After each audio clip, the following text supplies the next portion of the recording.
Find out in a minute. Good afternoon, everyone, and welcome to the City of Madeira Beach Board of Commissioners regular meeting. Today is Tuesday, September 13th, and the time is 6 p.m. Mr. Vice Mayor, will you please lead us in this evening's invocation? Yes, Mayor, I'll be glad to. Please bow your head.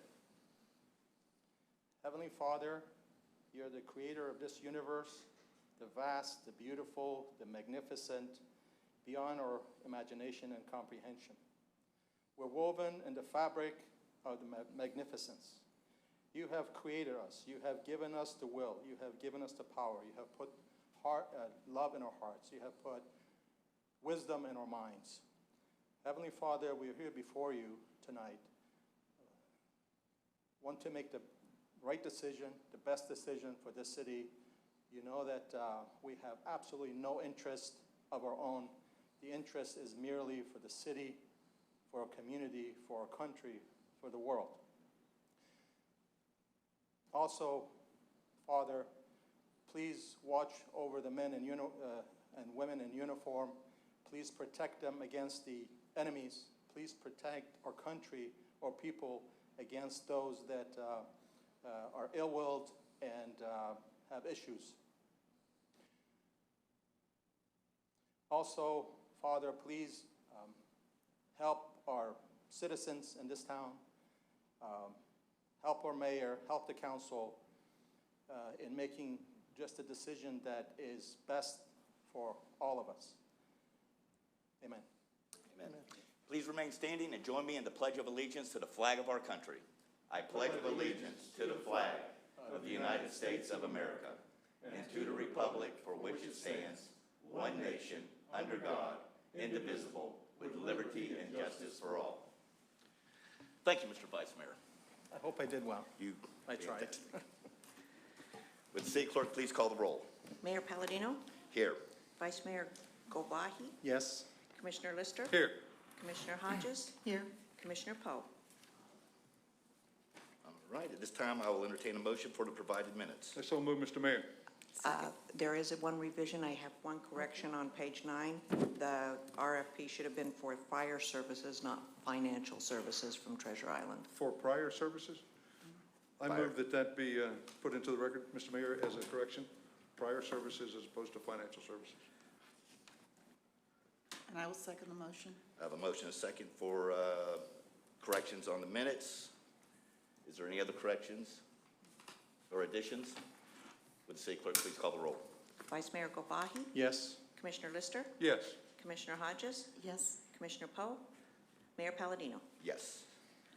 Next, approval of the agenda. Before I entertain that motion, I would ask if we could go ahead and poll new business resolution 201627 and hopefully maybe be able to have a small workshop before next week's meeting for discussion, and I'll just give a brief reason why.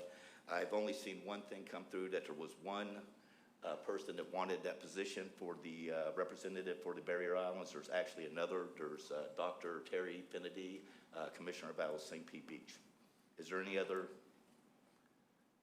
Mr. City Manager? No, well, two things. One is, Vince, can you confirm, is the budget hearing next week 7 o'clock or 6 o'clock? 6 o'clock next 6 week. o'clock. So, Mr. Mayor, if you'd want, we probably have 1 or 2 items that we could workshop and then negate the idea of having 4 meetings consecutively this month, and we can just have a workshop maybe at 5:30 next week. If that works. It will, if the commission... if that's all right with the commission, and then we do have another agenda addition after this issue. Commission, what's your pleasure? I have a question. Yes. Do we have to present this person's name by October 17th? Well, if we actually do the workshop, what we could do is if we decided the workshop, who we want to, to do in the resolution, then we can do the resolution at the following meeting, have the resolution pre-made up, and then I guess we could pin the name in. Is that correct, Mr. City Attorney? Yeah, you have time. Mm-hmm. So we'd be able to do it at that time. The Big C meeting is on the 28th of this month. Okay. So we'd actually be able to have it all done before the Big C meeting of this month. Okay. And of course, there will be like a profile on the people that would be, Actually, I'm sure both people would, imagine Commissioner Kennedy would come back, and I believe Commissioner Dr. Finnerty also said that she'd be able to come at that time. okay. So we'd be able to hear from both people that are asking for this position. If, right now, I've got a motion on the floor, Commissioner, so what I would do is if they, approve us doing that, then we'll set a meeting time right after that. Okay, so we're approving this for a workshop? Well, what I'm doing right now is I've asked for an agenda to be amended, Okay. to go ahead and pull Resolution 216 to put on a workshop for a workshop before next week's meeting. I don't mind pulling the resolution, that's fine, but, I don't want, Cookie's here tonight, I think she should be able to speak on her behalf. I don't see why we should have to wait for a workshop. And actually, if it's okay with the commission and the commissioner, what I'll do is under public comment, allow you to go ahead under public comment, because that is city business, and so that would be a perfect time for you to go ahead and do that. That's fine with me, Mr. Mayor. Okay? Do I have a second on that? Second. All right. I have a motion and a second on that. Is there any comments from staff? Just the time that you want to have a workshop. I would believe 5:30 PM Does would that be. half an hour give you enough time if we even have an additional item or two? 10 minutes by each candidate and then 10 minutes fluff time in case we have anything to add to it? Well, I imagine Commissioner Kennedy's going to take care of her part tonight, so that would just I leave think a 30 couple of minutes minutes should be enough, don't you for think? Dr. Finnerty. All right, 5:30. 5:30 it is. Got it, that's fine. Is there any further comments? I just need to confirm it's 5:30 on which day? Next week, Tuesday before the budget hearing.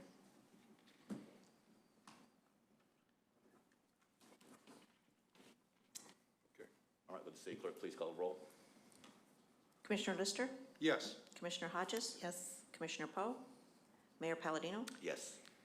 Vice Mayor Govahi? Yes. All right. And Mr. Mayor, before you move on, under approval of the agenda, I believe under consent agenda, I needed to add a second item. But I would ask that under the consent agenda, when you bring it up, that you take the items up separately. We had an emergency repair in the amount of $19,472 in regards to a stormwater issue that Mr. Marsicano will comment on, but we needed to get the approval tonight because of the emergency status of this type of project. So if you will, please add that to the consent agenda, and Mr. Marsicano will comment in on it at that time. All right, at this time, I'll entertain a motion for the amended agenda, including the second item under the consent agenda for the emergency repair. I so move, Mr. Mayor. Second? I have a motion and a second. Is there any further comments from staff? No, sir. Is there any further comments? Would the city clerk please call the roll? Mayor Palladino? Yes. Vice Mayor Govahi? Yes. Commissioner Lister? Yes. Commissioner Hodges? Yes. Commissioner Poe? All right, next presentations and proclamations. Fire Chief Darrell O'Neill, I believe we have a presentation you would like to make this evening, or an introduction. Thank you, Mayor and Commissioners. It's my pleasure to be here tonight to introduce you to the newest member of the Madeira Beach family. And I call it a family because that's what it is, and that's the way it feels to work here in the city of Madeira Beach. Before I invite him up, let me give you a case in point. Our day of remembrance here at the 9/11 Memorial, that morning, the day before, I sent the firefighters over there just to clean up, make sure everything was okay, taken care of, and they did. Chief, can you talk into the mic, please? I'm sorry. So the firefighters went over to check and take care of the complex, make sure everything was nice. It's such a beautiful memorial. Some of our employees went over there from Public Works Department. Deb Laramie, Kenny, Max went over there. They not only pressure washed the entire facility, they painted the entire building before the ceremony there on Sunday. It looked fantastic. But that's the kind of cooperation that you get from your employees. So I'm very proud to present to you our newest employee, firefighter, paramedic, Eric Ublis. Eric, would you come up, please? Mayor, if you come down and do the swearing in, please.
Gentlemen,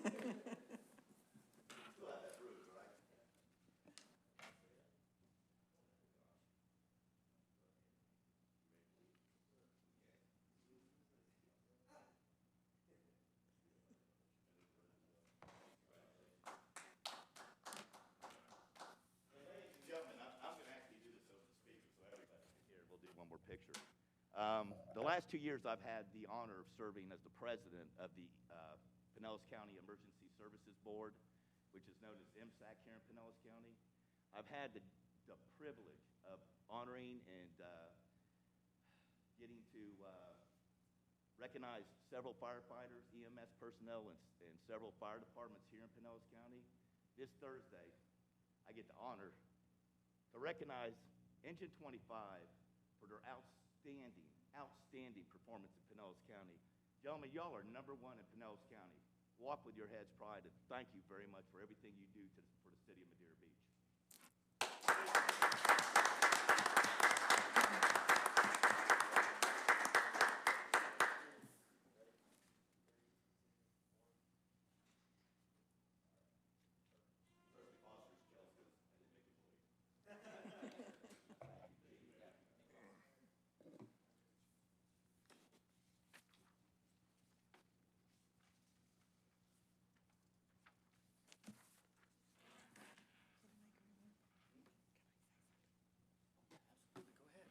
I just wanted to say something. I already talked to Fire Chief O'Neill about this, but Monday when we had, sir, was it Monday we did the service?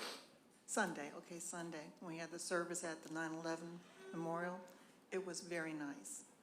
Y'all did a great job in putting it together. It was hot, but it was really nice, and I just wanted to thank you. And also, Mr. Marsicano, the employees did a great job in cleaning it up. It looked really great. You're welcome.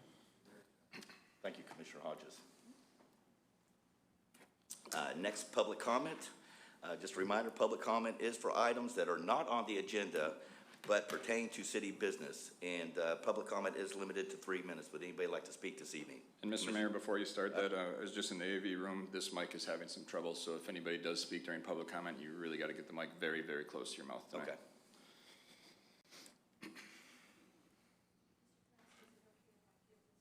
Sure, I can hand it out for you.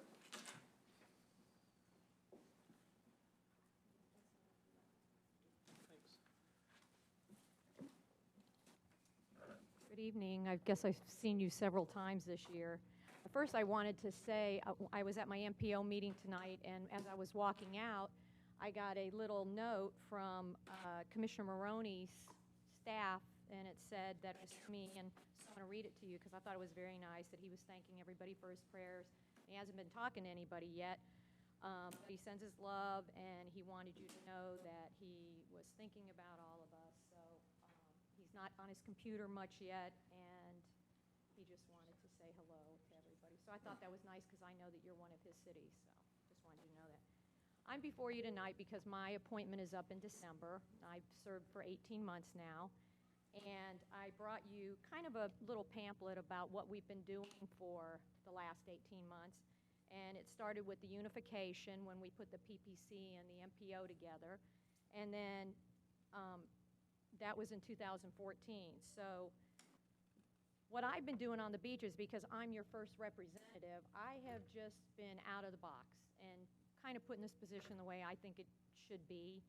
And I've been going to the cities and trying to make sure that FDOT, we've created a really positive relationship with them, which led to some safety enhancements throughout the beach communities concerning bike lanes and pedestrian crosswalks. And through the relationship that we made with them, they asked me to speak at their summit in 2016, which was in January, and I was the only elected official out of the 3 counties that they asked to speak. And I talked a lot about our relationship and how they've helped with crosswalks and trying to make it safer for us on the beaches here. So I appreciate them, and I think it's a good thing that we have a really great relationship. We did a branding initiative resulting in our new name is now Forward Pinellas. We're not the MPO PPC. We wanted to have a new look. We have a new director, and The next thing we did in your community, we had the Spotlight Emphasis Forum, and I have to tell you that it was we had 3 throughout the county, and it was the largest one with the most people who attended, so we were very happy about that. And basically, it was everyone to kind of talk to what their concerns are on the beaches are, whether you're a worker, you're a resident, you are a business owner, or you're a tourist. So we thought that a lot was covered with that, and we learned a lot. I talked about mixed use. I even was in your city, came and talked about it as a specialist. We're working on the water transit, and the highlight was we went to Washington. We had a meeting with Senator Nelson, and we also had a meeting with David Jolly's staff. And as a result of that meeting, we now have 3 projects that were in the pipeline. We have the Treasure Island Causeway paving drainage. We have the Bel Air Beach, Bayside Park, and Indian Rocks Beach is doing some undergrounding. So I appreciate your time. I'll try to come back next week, and I hope that with these 3 projects, and hopefully there's one in Madeira Beach we're talking about, that it'll give me time to work on those projects for the next couple years. So thank you for having me today, and I appreciate it. Thank you, Commissioner. Do you have any questions or? No, it's just great to have you here. Thanks, Drew.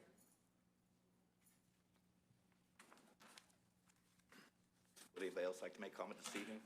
Mr. Kochek. Steve Kochek, 15301 2nd Street East, Madeira Beach. I, too, would like to congratulate the Fire Department, Public Works, and all for the tremendous ceremony, the elected officials, the great ceremony we had for 9/11. 15th year anniversary. Time goes fast. I think when we have milestone events like this, I think it's an opportunity for us to get the elected officials around the area, as well as many other people that don't realize that we have a memorial there, to advertise it. I saw something in the paper about, but it wasn't ours.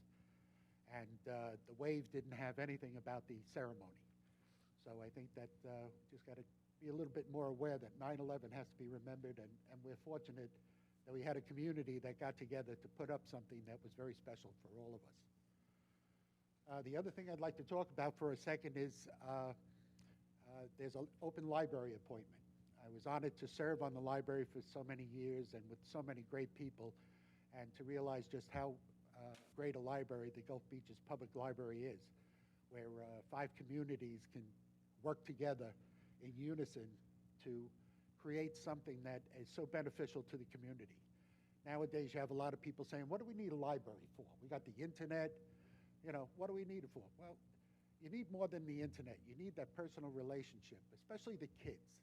If nothing else, it's the kids. It's their books and ability to start them on the right road to education. The library programs that they have for the preschool kids are far and above better than anything else that's around, and it's free. For the cost that the library is for the towns and the services that we get people that are out in the job field and have to do resumes that really don't know how. They come to the library. Learning how to use a computer. Believe it or not, there's a lot of people right here that I couldn't get onto. I was always afraid I'd erase the entire computer, and they actually taught me how to open up my email and to start using a computer. And once again, it's the books. The books for ideas, for a way of looking at something that people have took time to research, and even though it's their opinion, it still is something that you hold on to and you read. And if you want an ebook, you have that there also. So I just would like to tell anyone out there that's thinking, maybe I do have time. All you need is an hour and a half a month, and for 7 months a year. We take off for the holidays, and we take off for summer. And believe me, you will not be sorry that you did this. You'll be working with people that have one single idea in mind, and that's to keep the library the best that it can possibly be.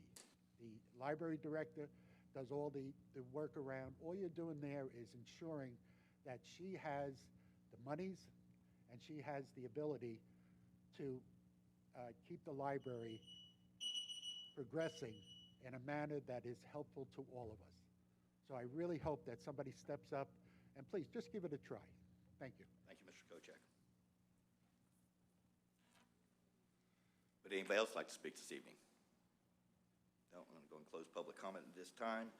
And next consent agenda, at this time I'll entertain a motion for item number 1, approval of Gulf Beach's Public Library Services Contract. So moved. Second. I have a motion and a second. Is there any comments from staff, Mr. Crawford? No, Mr. Mayor, other than the fact that this is, I don't want to call it an antiquated contract, but we approve it every year, but the city attorney has expressed some interest in revamping the contract next year just to make it more current and formatted correctly, so on and so forth. So just next time you see it, it might look a little different, but it's going to have mostly the same content. Okay, thank you. Is there any further comments? Commission? And I'd like to, once again, Mr. Kochek, thank you very much for the time that you've served on the board, the library board, and also thank you very much for your time on the 9/11 Memorial Committee. It's beautiful and it's outstanding, and we are known from around the county. When I've spent time around the county, it is recognized around the county. So thank you very much for your time on that. Would the city clerk please call the roll? Vice Mayor Gavahi? Yes. Commissioner Lister? Yes. Commissioner Hodges? Yes. Commissioner Poe? Mayor Palladino? Yes. Next, consent agenda item number 2, which is the emergency repair funding.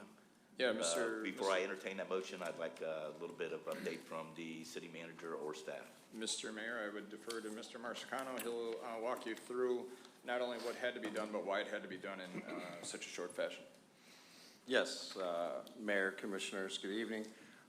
This project was at 704 Pruitt. It is a stormwater, it was emergency repair project that was originally brought to our attention by Commissioner Hodges, one of the neighbors down in that area, I believe, emailed you, and with a road failure.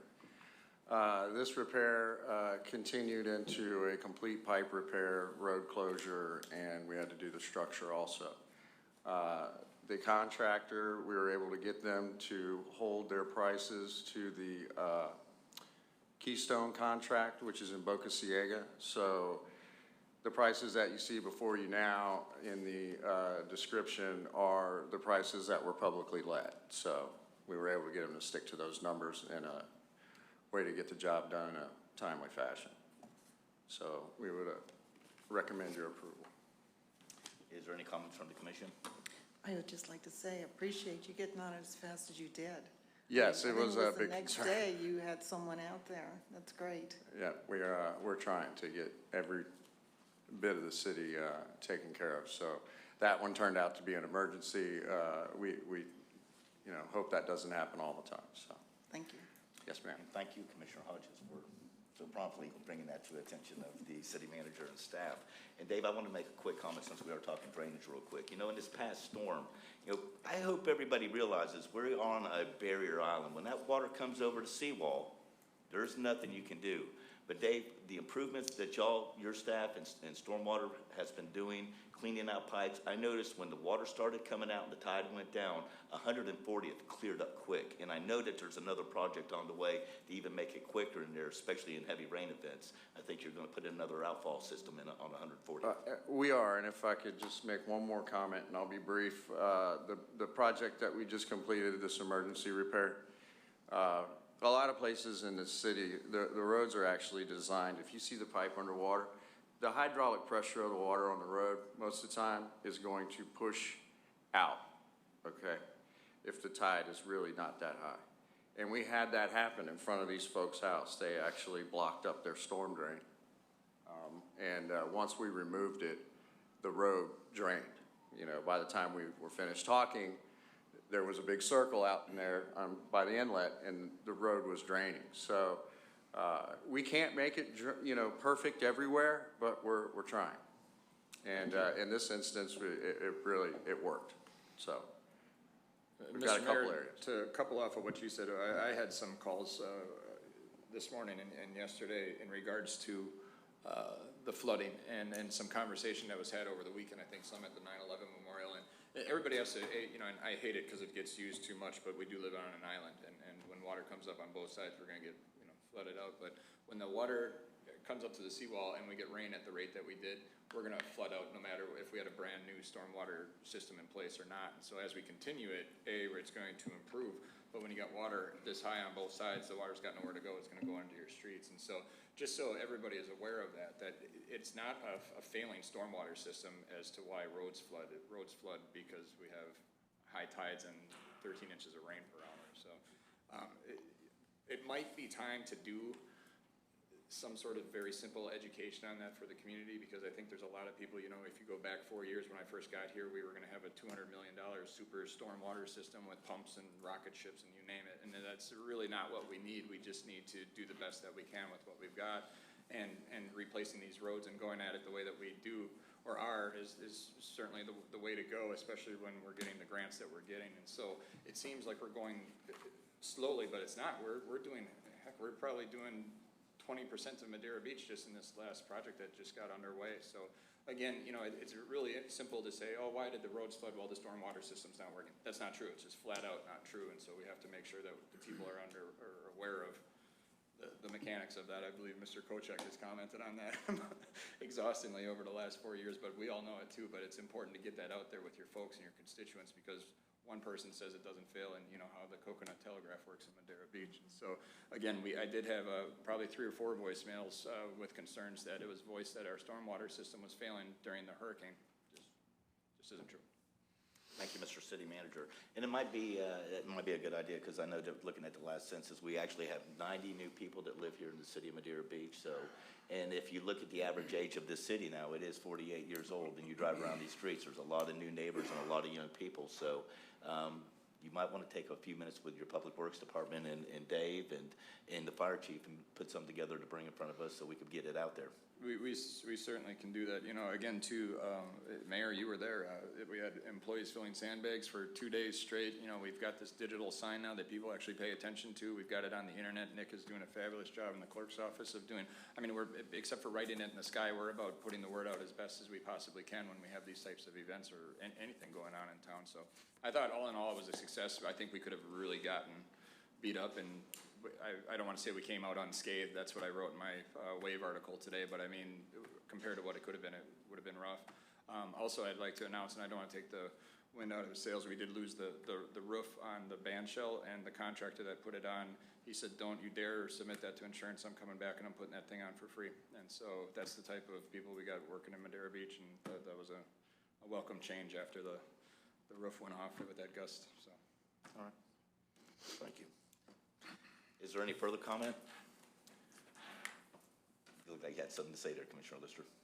No, I'm gonna make a motion. I'm gonna make a motion that we authorize the emergency repair purchase at 704 Pruitt Drive for the amount of $19,472, Mr. Mayor. Second. All right, a motion and a second. Is there any further comment? Mr. Mayor, not to prolong this, and Dave can comment on this, but I do believe we probably have 1 or 2 more coming next month. And we met as a staff this morning, and the way that Dave is doing this is legal. We're using numbers and contracts and bids that have been publicly let. But when talking to Mr. Tenalia and myself, and we're having these things come up on a routine basis, and it'd be nice to have a contract to go to. So we're probably going to let this out for bid, and I'm not exactly sure how to do that. Dave and I are going to have to sit down and find out if lining a pipe, you know, how much price per foot, you know, that type of thing, because every job is different. But right now, I just want you to know that we're just not calling somebody up and say, hey, yeah, what does it cost, and run on over there. We're using publicly let numbers to get these prices for you, so it's competitively bid. Thank you, Mr. City Manager. Mr. Mayor. Does the name of the need to be included at all? The name of the company? No? I think Dave mentioned it in his staff report, but if you, Dave, David, if if you don't mind mentioning, so that way it's. Yes, it's Mid-Coast Construction Enterprises. Thank you. But as you mentioned a while ago, David, they matched Keystone's numbers. They used, yes, which were publicly let numbers. Yeah, and Keystone's been working around the corner from my house, and fantastic. They're really working with the neighbors, you know, getting people in and out, getting their mail in and out. The pervious concrete that's been installed is amazing. If you haven't seen it, you got to go look at it. It's such a cool product, and it's like a big drain. It's a road drain. I mean, the whole road is a drain. It's an amazing product. You got to go look at it. Thank you, Commissioner Lister. Cool. Madam you have something to say? Yes, if you don't mind. I think in case of emergencies, it's a good idea to go ahead and, bring a proposal to the table here, but often enough, it should be bid out, and I think maybe the city attorney can, state something in this regards. Typically, with governmental agencies, 3 bids are normal to bring to the table. You can, and we did that, but we also piggybacked off of an existing contract that we did let. So Okay. we could continue on like this. I'm just saying, as we realize that we have an age system and we're going project by project, engineering 1 year, construction the next year to get these grants, that, putting out an RFP specifically for some of this stuff is nearly impossible because we don't know what we're getting into, so they don't know what to bid. So, if we want to just get a bid for lining pipes, yeah, we can do that. What's your price per square foot? But there's so much more entailed into, go ahead, Dave. Just to comment on that, this was supposed to just be a pipe repair in the roadway, and I had to do the entire structure. You don't know until you get into this project, especially when you're involved in an emergency repair. And once again, the numbers that were used were publicly let numbers. We bid the BOC project as a public job. So the numbers were publicly let, and we made the Midco stick to that number. So we got a real value, and the project got done like that. And the road was open before the hurricane hit. Well, no, And that's what means something, I think. yes, I'm sure about the quality. I mean, Keystone's a good company, and, I would just want to. Keystone did not do the work, it was Midco's construction. Yes, the original, though, the original Right. bid. But I just want to make sure that legally we're not, We're absolutely covered. that's all I'm concerned with. Yep.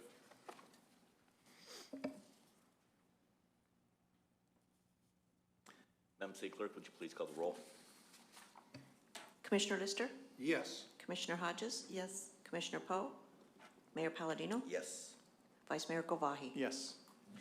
And Dave, thank you once again for you and your staff being on top of this. As we know, the average age of our infrastructure of the city is 60 years old. So I know that I've heard a few things and comments of things you're digging up over there in Commissioner Lister's district. So when you find Jimmy Hoffa, please let us know.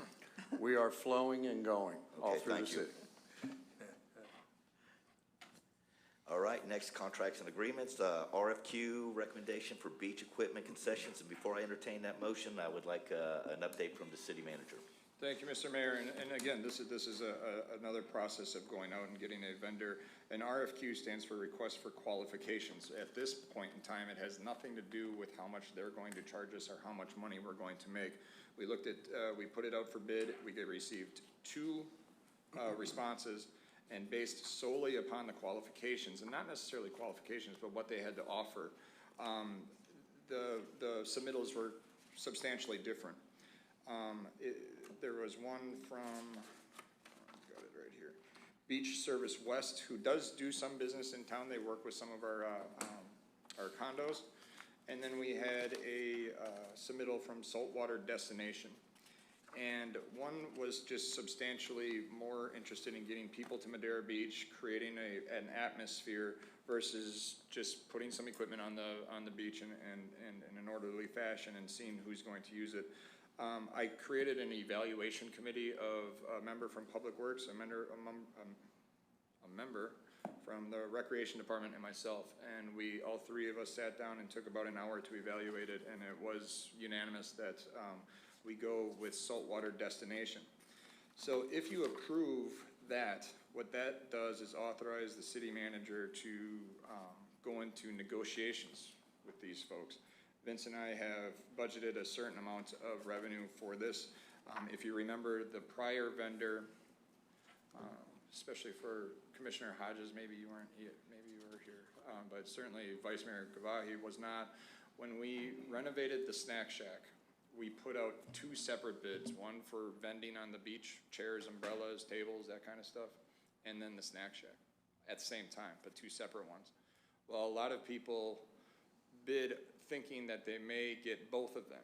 And so the person that was doing the chairs, and a very respectable gentleman out of Dunedin, good friend of mine too, and I didn't know him until the bid came through. Peter Kreuziger, he owns Bon Appetit. He's well-known in Dunedin. He came to me one day and he's like, Shane, I just can't, you know, he was losing money on the deal thinking that he was going to get the Snack Shack bid.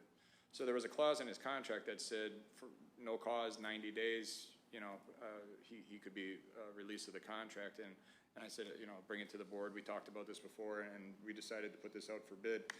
Because coincidentally, the other contracts were up at the other beach walkovers. So now instead of dealing with 2 vendors, Dave and his folks, and the recreation department only have to deal with 1.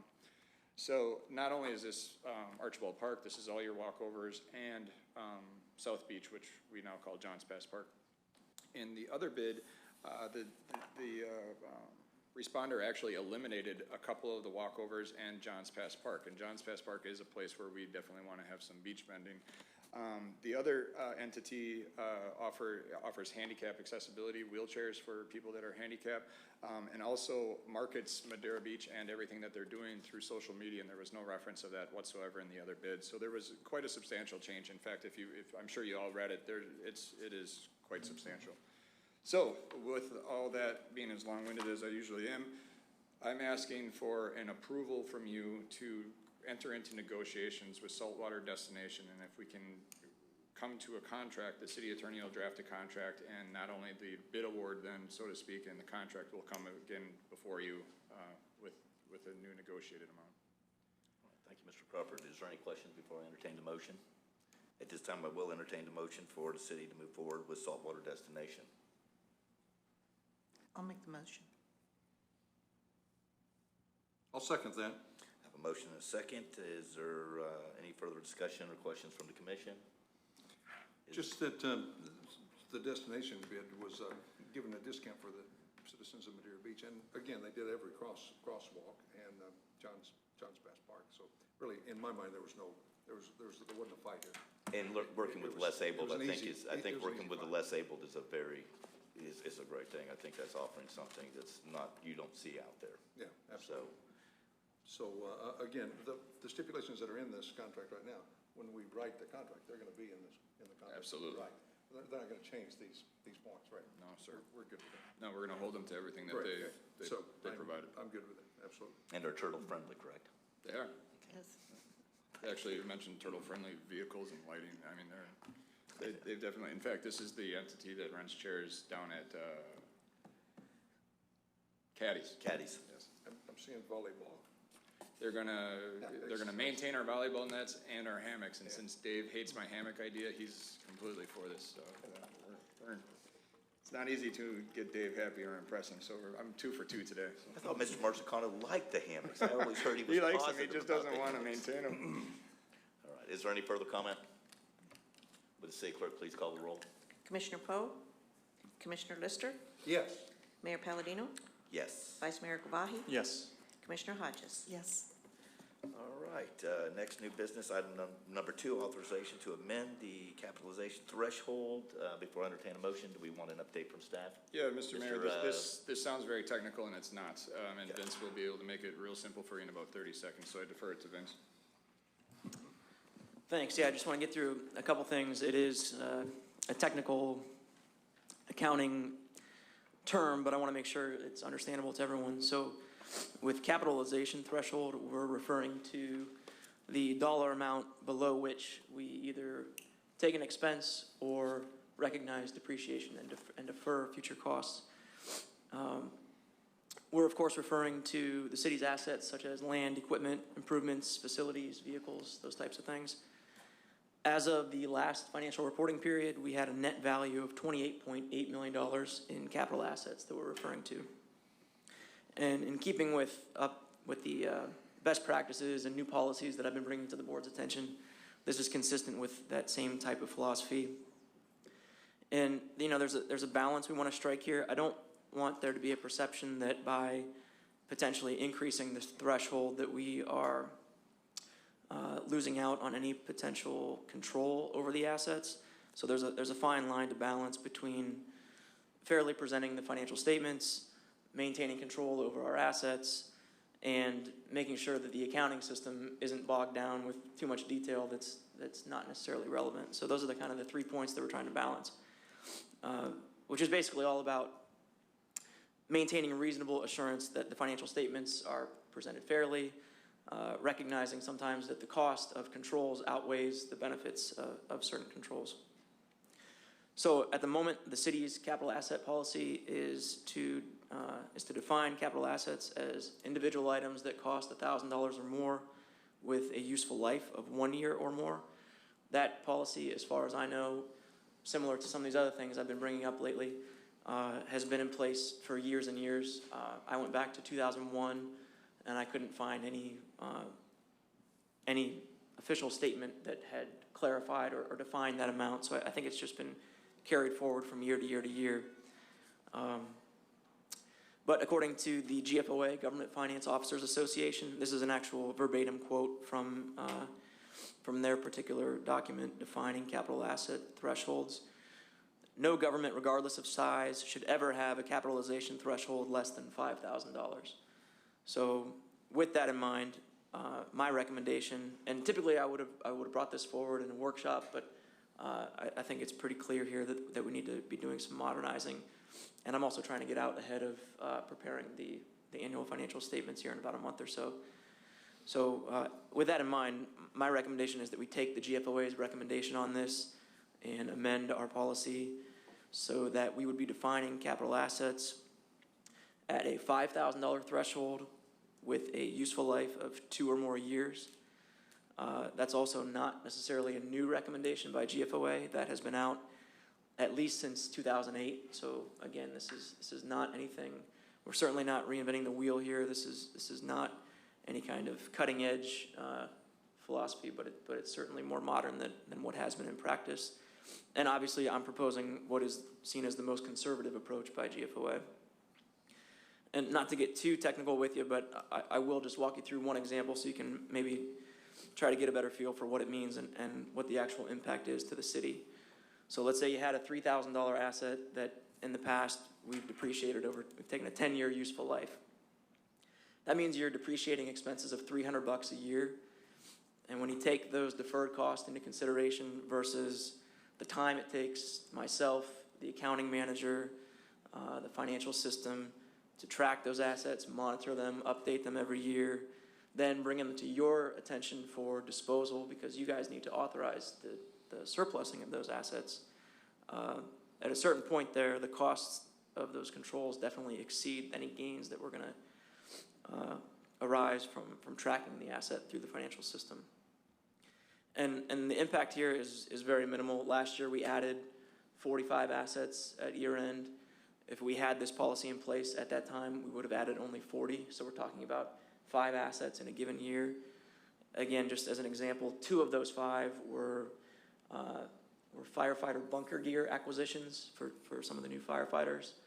And when you think about the potential loss of control from taking it out of the financial system, we make up for that by the fact that the fire chief assigns that equipment and has his staff literally sign an agreement authorizing the acceptance of those uniforms. So in my opinion, there's really no loss of tracking ability whatsoever. It makes the system more efficient, more reasonable, and I think more appropriate. So with that in mind, I'm recommending that we redefine that threshold to $5,000 in 2 years or more. All right, this time I'll entertain a motion. Mr. Mayor, I'd like to authorize the staff to amend the capitalization threshold. Second. A motion and a second. Is there any comments or questions from the commission? No. Is there any further comments? Would the city clerk please call the roll? Mayor Palladino? Yes. Commissioner Lister? Yes. Commissioner Hodges? Yes. Vice Mayor Gavahi? Yes. Commissioner Poe? All right, next authorization to declare surplus assets. I imagine this is going straight to the Assistant City Manager. It can, just so I can set the table, with the acquisition of any new asset, obviously there's an asset that needs to be declared as surplus. We're running a little bit late in the calendar year, or the financial calendar year, but to get it before you today and disposed of by the end of September makes life a lot easier for Mr. Tenalia from his reporting standpoint. So that's why it's before you tonight. We do apologize that it is coming to you on the last month of the financial calendar, but it did, we certainly had a busy year, and acquiring trucks and those types of things usually come at the tail end to make sure that we got all the projects done. So with that, Vince, I don't know if you have anything further to add other than. I would just mention a couple things. Each of these 4 assets has reached the end of its useful life, so there's no financial impact. You know, it may seem trivial at this point that you're having to approve this, but if it was an instance where it hadn't reached the end of its useful life, then you would recognize a loss. So that's why that policy is in place. So with that, we recommend approval. All right, at this time, I will entertain a motion. I'll make the motion to authorize to declare the surplus assets. I'll second that. Have a motion and a second. Is there any questions or comments from the commission? Is there any further comments? Would the city clerk please call the roll? Vice Mayor Gavahi? Yes. Commissioner Lister? Yes. Commissioner Hodges? Yes. Commissioner Poe? Mayor Palladino? Yes. Next, city clerk annual performance evaluation. I know I had a little discussion with the city manager and Madam City Clerk. Do you want to proceed with this? Because I know we're not voting on anything. You're just going to hand out the. Yeah, Mr. Mayor, I can Okay. take it. I have a job description for you and a performance evaluation for you. And again, just to be clear, the city clerk does not work for the city manager. She works for you. She's a charter officer. I am here only as a facilitator. And so with that, the only thing that we really need to understand from you, and Amy, I'm sorry, the deadline for getting it back to us is in the memo, I know. It's October Thursday, 11th. October the 6th. October the 6th, I'm sorry. It's up to you how you want to do this. You could have them all returned to the mayor and he could tabulate it. I think Amy has tabulated mine in the past. If you want me to facilitate that and then get the results out to you guys, I can certainly do that as well. Amy's a heck of a city clerk, and I think obviously she'll fare very well in her evaluation, so I don't think we have much drama, I guess, so to speak, to concern ourselves with this evaluation. So if you want me just to facilitate it from A to Z, I'm happy to do that for Mr. Mayor. It's all yours. Actually, Mr. City Manager, I would appreciate you facilitating the comments from the commission. That's the will of the board. If the commission feels fit, if that's y'all's pleasure. And Amy, the only problem I have with you is you take the smaller piece of cake every time. That's you know. I said the only problem I have with you is you always take the smallest piece of cake. Here. All right, so we're good on that? Yeah, Mr. Mayor, as City Attorney Trask is reading ordinance, item number 5 is quite lengthy. I'll hand out, you'll have a performance evaluation and a job description that you cross-reference and then just get it back to my office by, I believe October the 6th. All right, and then at this time, I will, ordinance 2016-11. Mr. City Attorney, please read by title only. Yes, Mr. Mayor, Commissioners, ordinance 2016-11. An ordinance of the City of Madeira Beach, an ordinance of Madeira Beach, amending in its entirety Chapter 94 of the Code of Ordinances relating to flood damage prevention and flood hazard management, adopting floodplain management regulations, providing for the regulations to be known as the Floodplain Management Ordinance, establishing minimum requirements in conjunction with the Florida Building Code to minimize public and private losses due to flooding through the regulation of development in flood hazard areas, adopting definitions, adopting flood insurance rate maps to serve as the minimum basis for establishing flood hazard areas, providing for specific standards for A zones and V zones, including a 2-foot of freeboard above the base flood elevation, providing for the designation, authority, and duties of a floodplain administrator, providing for permitting and inspection provisions within the flood hazard areas, providing for variances and appeals to be heard by a special magistrate, providing regulation for violation of the Floodplain Management Ordinance, providing for terms not defined by the Floodplain Management Ordinance or the Florida Building Code, adopting local administrative amendments to the Florida Building Code, and providing for an effective date. That was a reading of ordinance 2016-11 by title only. I will tell you that there was one change that was made this afternoon. I wanted to bring it to your attention. It was just handed out to you. This is section 3 of the ordinance. We wanted to make it absolutely clear that the Florida Building Code, both in the residential portion and in the business portion of the code, commercial building portion, that the 2-foot of freeboard has been changed in those building code technical code sections. So it had been just for residential, and we added section 3 that made sure that it covered also commercial buildings and structures. So we'll be moving forward with that as amended in that section 3. We do have Michelle here who's going to give you a little bit of background information on why this ordinance is being brought to you. All right, at this time, I will entertain a motion for amended ordinance 2016-11.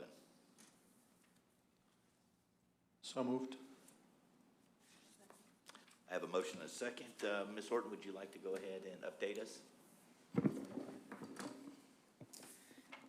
Mayor, Commissioners, the National Flood Insurance Program provides federally backed flood insurance within communities that enact and enforce the floodplain regulations. To be covered by flood insurance policy, a property must be in a community that participates in the NFIP. To qualify, a community adopts and enforces a floodplain management ordinance to regulate development in flood hazard areas. And as we know, Madeira Beach is completely in special flood hazard area, as identified by FEMA. The objective of this ordinance is to minimize the potential for flood damage for future development. The NFIP has been effective in requiring new buildings to be protected from damage by a flood. However, flood damage still results from floods that exceed the base flood and from flooding that affects buildings constructed before the community joined the NFIP. And that year is 1974 for Madeira Beach. Florida statutes provide a mechanism for the uniform adoption, updating, amendment, interpretation, and enforcement of a state building code called the Florida Building Code. In the best interest of Madeira Beach, the floodplain management regulations coordinate with the Florida Building Code. This floodplain management ordinance will also require an increase in freeboard to 2 feet above the base flood elevation for buildings and structures in the special flood hazard area. Madeira Beach participates in the community rating system, allowing communities to be rewarded for doing more than simply regulating construction of new buildings to the minimum national standards.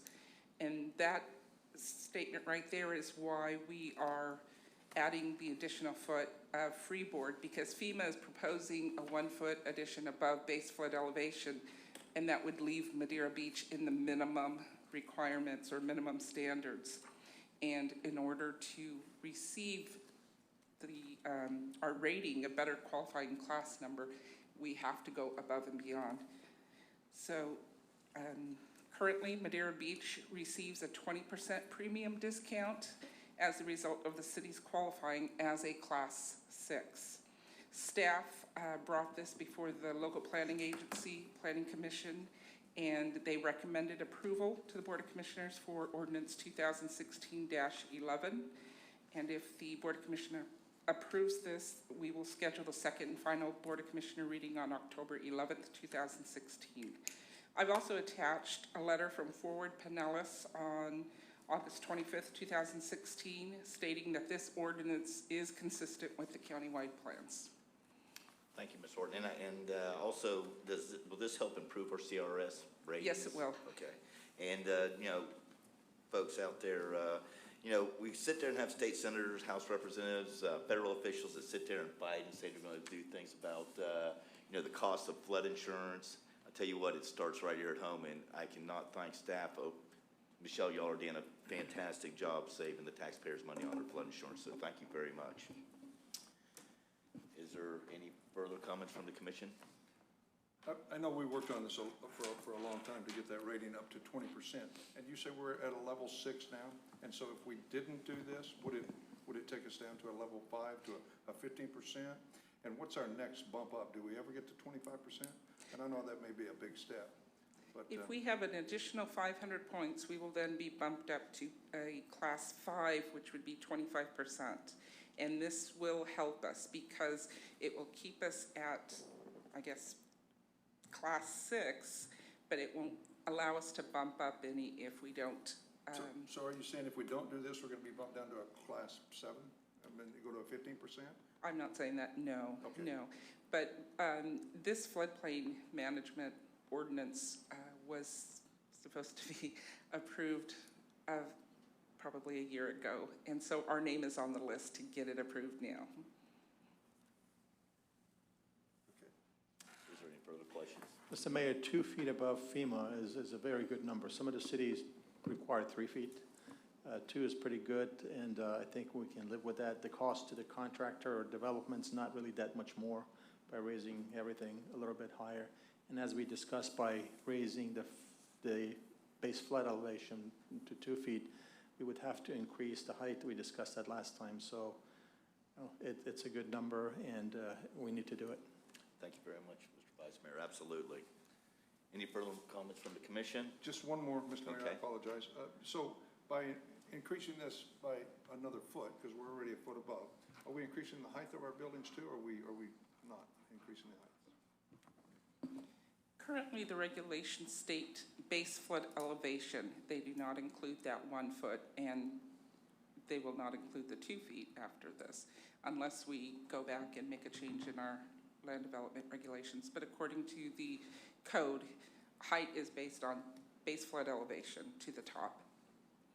Okay, so we can go 30 feet right now in a residential area? Correct. 30 feet. So when we pass this ordinance, can we go 30 feet still? Yes. I guess that's what I'm asking. Yes, base flood elevation is where we measure the height from. I think I understand you. Can you explain that? Okay. Okay, so if you give me that, if I take away that 2 feet now, I'm only going to build 28 feet? Are my contractors going to be confused with this? No. Because, you know, they sometimes just roll that plan over from city to city to city. According, well, let me And I read. say my contractors, the contractors that we've dealt with in the past.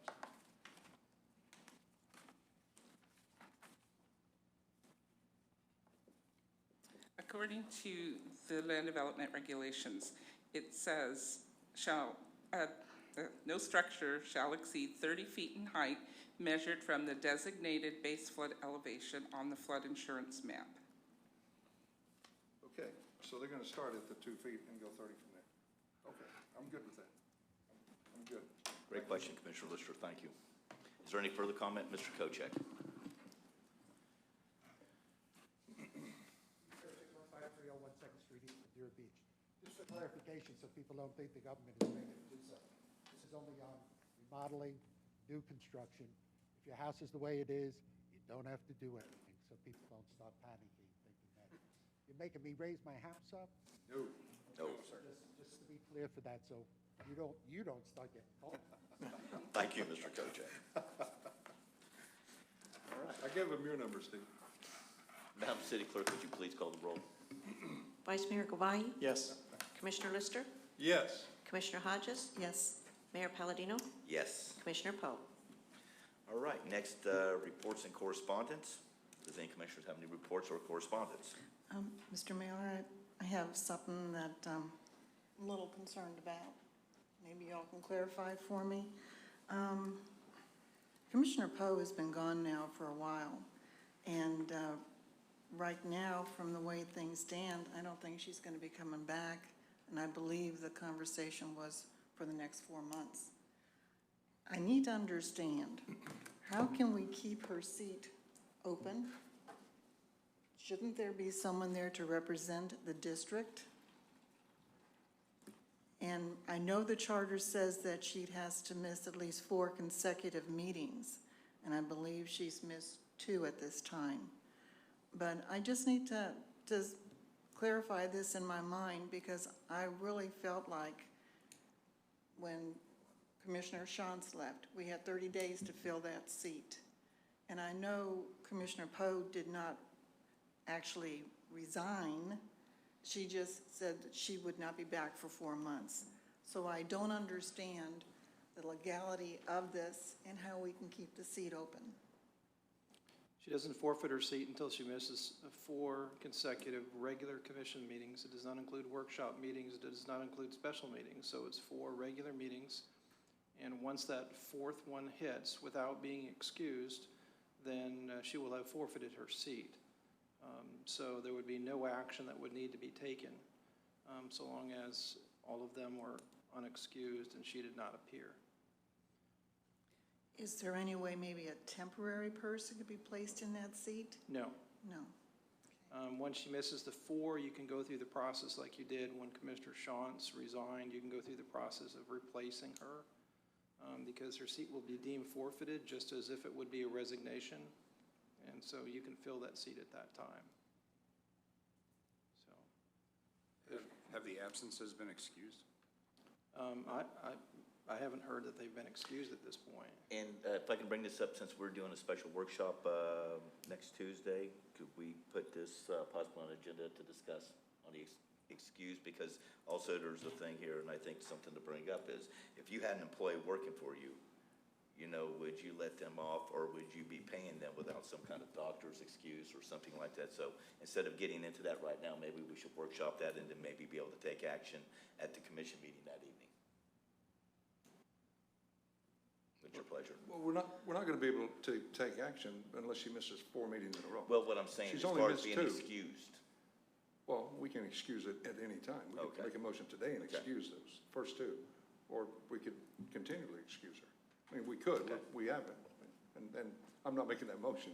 But maybe we need to get it clarified through the commissioner. Maybe she needs to, you know, I know it's on record what she said, that the night that she said she wasn't gonna be back for 4 months, but maybe we could get it more clarified by something in writing. If we could contact, because, you know, I can't call her, you can't call her. No. I mean, Because you could actually come in here and vote on something that we might be discussing, so. Right. maybe If she violation were of here sunshine law. right now, we could talk to her and say, Right. Elaine, you know, tell us what's going on. And I know it's a private issue. I know whatever's going on is a private issue, and I'm not needing any clarification on that. I just need to know what her public stance is gonna be. I think Nancy brings up a valid point. You know, it's part of the body, and if the, you know, the hands are gone, you know, you can't hold things. And so it helps to have that fifth voice all the time. I mean, we could conceivably tie. I mean, 2 and 2, that's why we have 5. You know, you can't tie with 5.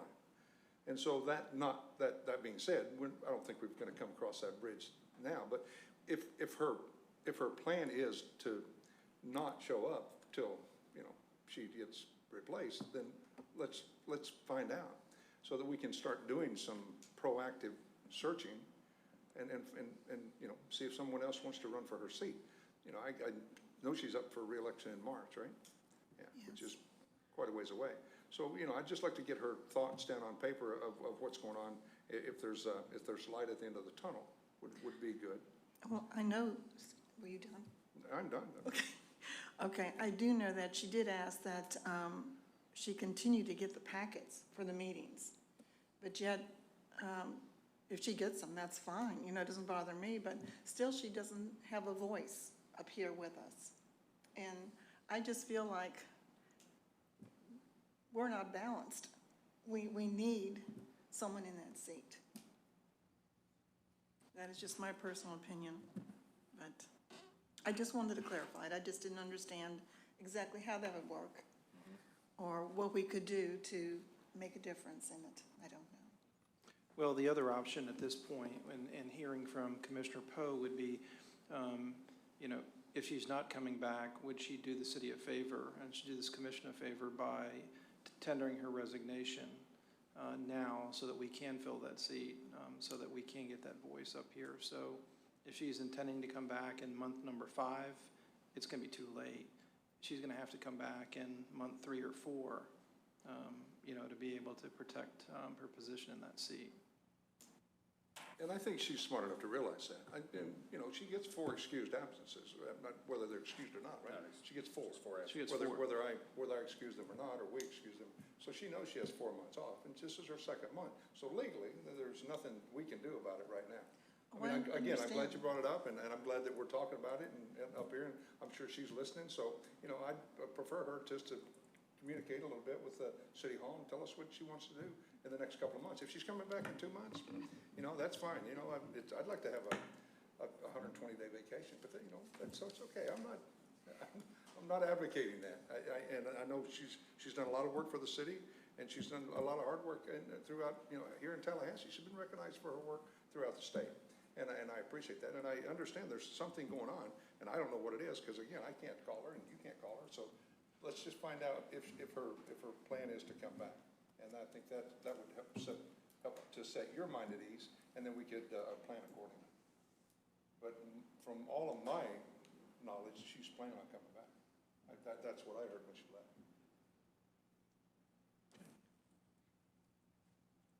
Any comments, Mr. Vice Mayor? No. Okay.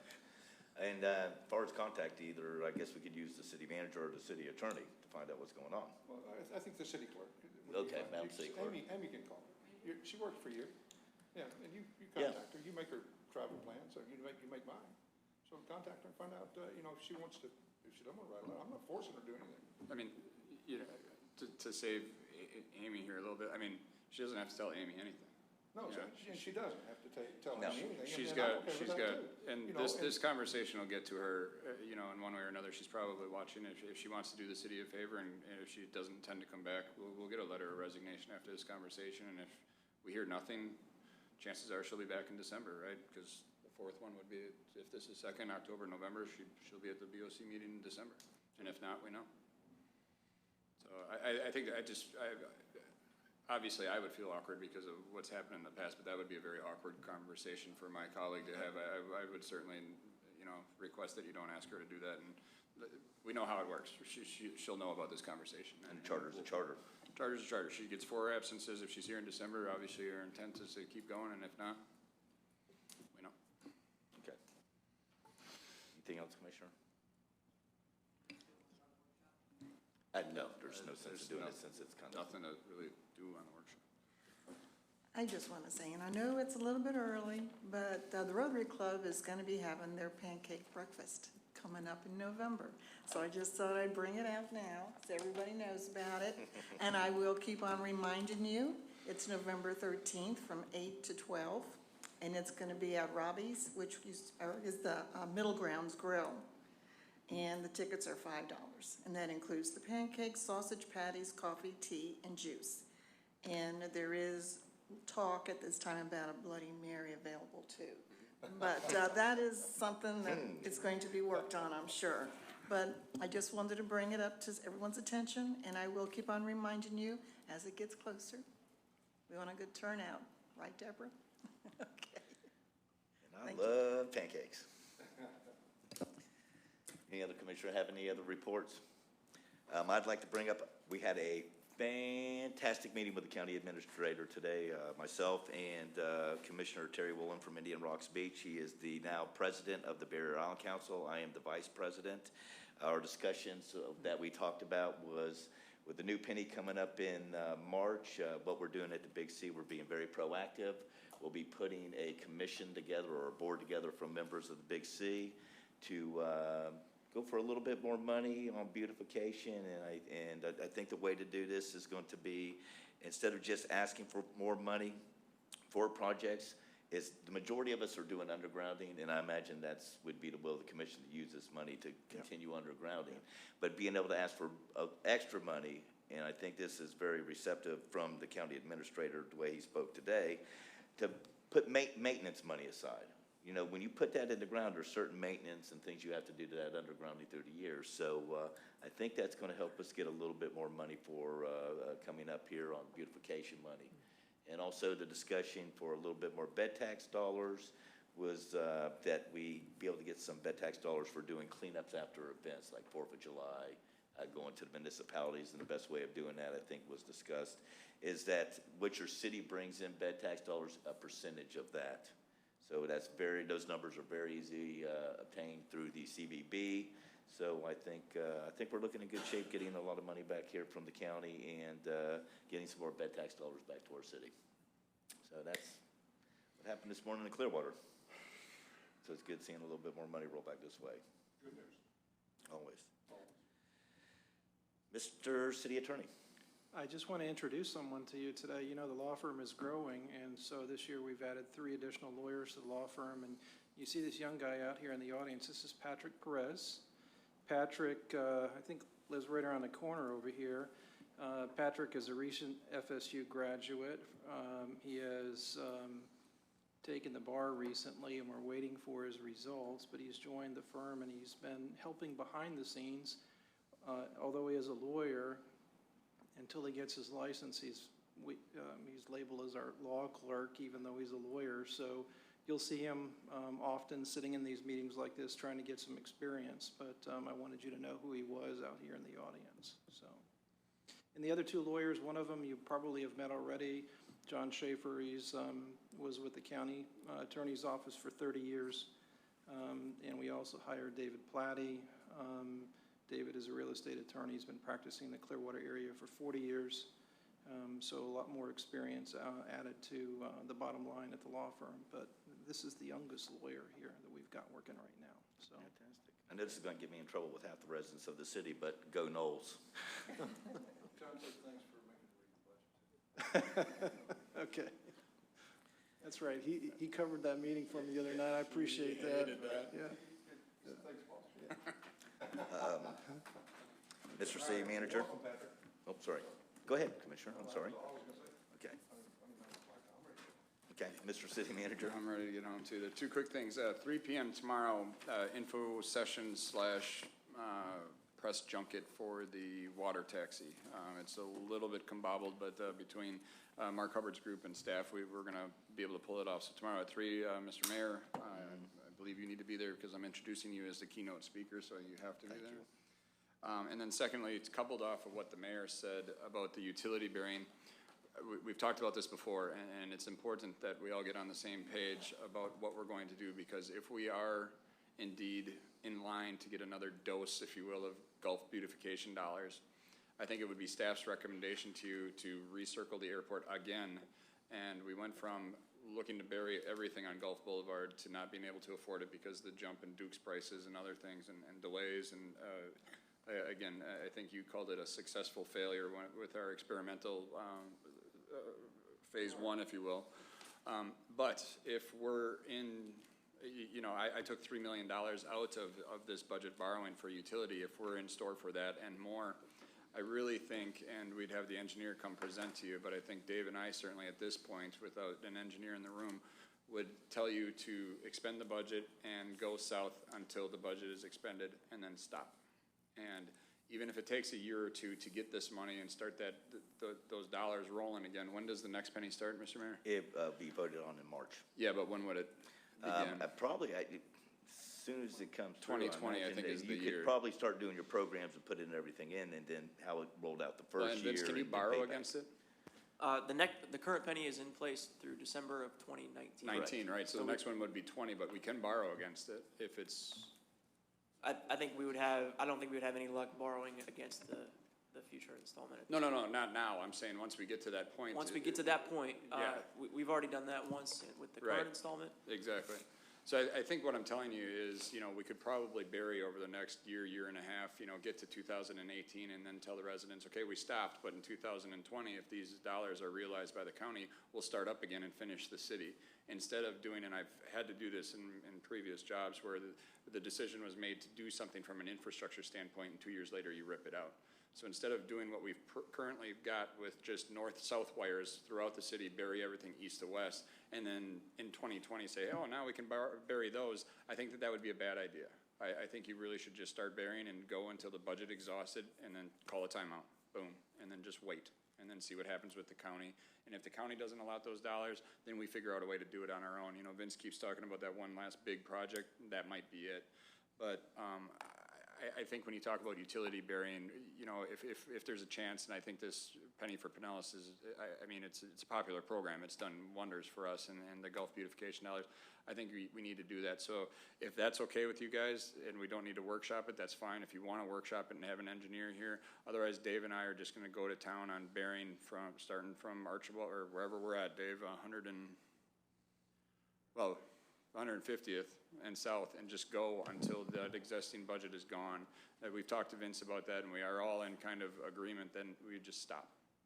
And then, but you're going to hear some people, especially on the south end of Gulf Boulevard, saying, "When's it going to happen in my town?" It's in the plan. You know, I get criticized for saying, "Well, it's always going to be next year," but sometimes that's the great answer. thing is, Mr. City Manager, you won't have this project done, or you won't run out of money till actually things are in place, or everything will be put in place by March in the Big C. I mean, and agreements are drawn, so you'll kind of have the plan We'll in have place. a great idea, Exactly. absolutely. I mean, the plan will be in place once it's approved by the Big C in the county. My point though is that if we're gonna bury everything, we can't wait until March. We've got people out there now. Yeah, I understand that. So you guys Yeah. have to understand that we're just gonna get going now. We're not gonna get ahead of ourselves, obviously. Look how delayed we are on this project. But I mean, just so that you're aware that we're not gonna continue with the infrastructure and do the work on finding the poles and those types of things for the north-south wires if the grand scheme of things is we're just gonna nail this thing out and hope for that money. So I think that's a realistic you know, circumstance. I mean, it's going to happen. But otherwise, you guys got to tell us that, and then you'll use that money for something else. But the problem is, if you get a bunch of beautification dollars for Gulf Boulevard and you've already got your wires taken care of, what are you going to spend the money on?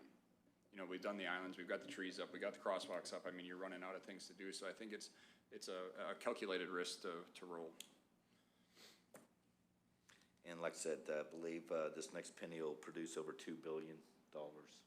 As long as we get, you know, I don't know what those dollars are. I mean, we could probably do some sort of calculation on, you know. It'll be the same formula, but No, not that, Mr. Mayor. The cost of burying the utility. I mean, just within the last year, we recognized the fact that the cost blew the budget. And so, you know, if nothing gets cheaper, and we all said, you know, you guys had the opportunity to bury the utility, you know, whenever that was, 7-8 years ago, and the price would have been $1 million a mile.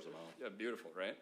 So my point is that if we took $3 million out of the budget this year, that doesn't mean that we just have to find $3 million in 2020. That might be $6, $7, $8 million. So it's a roll of the dice. But again, if you're going to get a bunch of beautification dollars, and I think, Mr. Mayor, you and I have discussed that there are communities, Indian Shores, I think is one of them, that may say, I don't have any use for beautification dollars on Gulf Boulevard. They've done their burying, they've done whatever they want to do to throw it back into the calculation for the beaches communities to get done what they need to do, so. What they would do is just take maintenance money. Right. So, again, if you want to workshop it, that's fine. I see a lot of nodding heads that we should just get going, and if that's the marching orders, then Dave and I are going to go back to Plan 1 and just start burying from north to south until the budget is gone. What's your thoughts, Commissioners? I want to workshop it. All right, so then let's do a 5 o'clock workshop next week. You want to do it, start the meeting at 5 instead of 5:30? Yeah, I mean, Okay. let's have Steve Tart here. Okay. You know, Vince, I don't know if there's any information that you can provide that the mayor hasn't, but this is something that we got to make a decision before March because we're working today. So we got to decide which decision you want to go with. But again, you know, we've had the same thing last night. You got to weigh the pros and cons. If you do north and south wires, and then 2020 you get a bucket of money, what are you going to spend it on? And it's just going to, like I say, it's only going to get expenses as it goes. I mean, I know the city, living in this city for 20-something years, started talking about it, you know, a decade plus ago, and it was $1 million a mile, and it is way over $1 million a mile now. I really do think you're kind of painted into a corner, but it's a good corner to be painted into. If you want to workshop it, Commissioner Lister, we can certainly do that. That does cost us money to bring out the engineer and do those types of things, but we could just go from, we were at Plan 1 or Plan A, we went to Plan B. Now we at least have a calculated risk to go back to Plan A and get it done the right way. And I'll have more information coming from the Big C by the end of the month. There you go. So we might as well put a plan in place and. The plan is in place.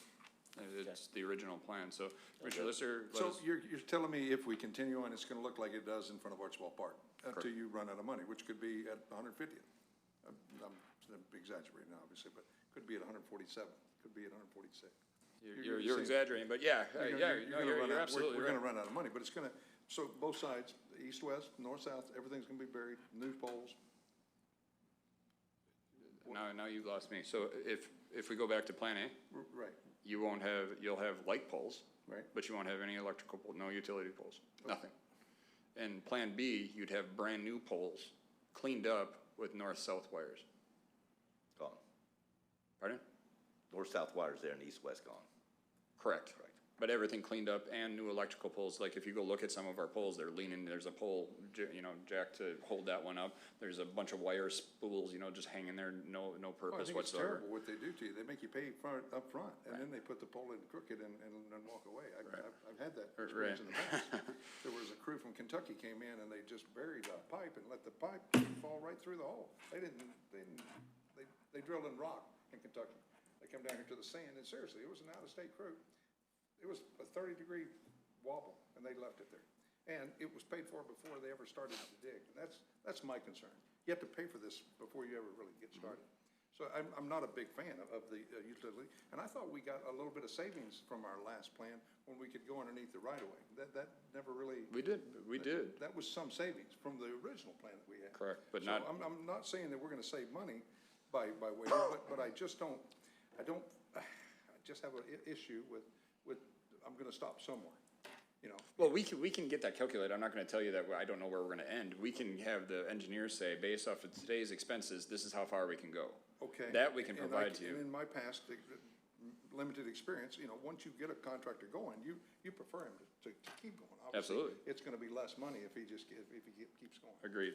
All right, so if we take this money, this $3 million, and we throw it in the bank for a year, and then when we do, is that gonna outweigh the cost of the initial remobilization of them to come back out with Verizon? Well, I mean, we're talking about, I mean, there's a tit for tat there too. where sure, you but you're can't talking stop about a and go, stop vacation. and go You're not 4 or talking 5 about times. 3 or 4 months, you're talking years of nothing happening, That's not a good scenario. correct? I'm not gonna do years of nothing happening. I mean, something's gonna happen. We'll do it east-west if it comes down to it. Something will happen. But, No, it won't. That's the decision you have to make. That's why I'm trying to make this perfectly clear. all right, well, I mean, it's not clear to me. 2017's, That's why I'm trying to workshop it. I'm certainly not clear on what's going on. I apologize. And that's fine. Jim, why don't let's we- just workshop it why so don't we can get workshop the, it, get and the that way engineer we here. can make sure we're all on the same page. Exactly, and we can come a little bit better prepared, but, again, I would hate to be that city that puts in anything and 2 years later rips it out. You look foolish. And that's what you're gonna be faced with if you don't go back to Plan A. Because there's not a lot you can do with that Gulf beautification dollars other than bury your utility. So if you just put up new utility, 2 years later, you got a bunch of money, what are you gonna do with it? Bury it. So. We'll go and workshop and have Yeah, a discussion. so at the workshop. everybody So all right we'll now do the at 5 workshop. o'clock? It'll be 5 PM. We can do next Tuesday, I think. I mean, Dave, can you check it, see if the engineer can make it? We'll do 5 to 5:30 for that, and then 5:30 to 6 for the other issue, Mr. Mayor, That'd be fantastic. if that works for everybody. And then that keeps us from having that 4th meeting this week, or this month. Shane, do you have your 3 o'clock next Tuesday, this is next Tuesday, right? Next Is Tuesday. it tomorrow, or is it the 3 o'clock with the water taxing? That's tomorrow. Tomorrow? Okay. Yes, the apologies. meetings that we're talking about next week. So next week, Tuesday, 5 o'clock and 6 o'clock. And 6 o'clock, I would, based off the first meeting, should be relatively brief. It's your final reading of the budget. Yeah. I'm good with next Tuesday. I'm out of town tomorrow and not back till next Monday. Next Tuesday's fine. Fantastic. Anything else from the city manager's office? Mr. City Manager, anything else? No, we're good, Mr. Mayor. Sorry. Madam City Clerk? Fantastic, all right. Seeing no further business, this meeting is adjourned at 7:23 PM.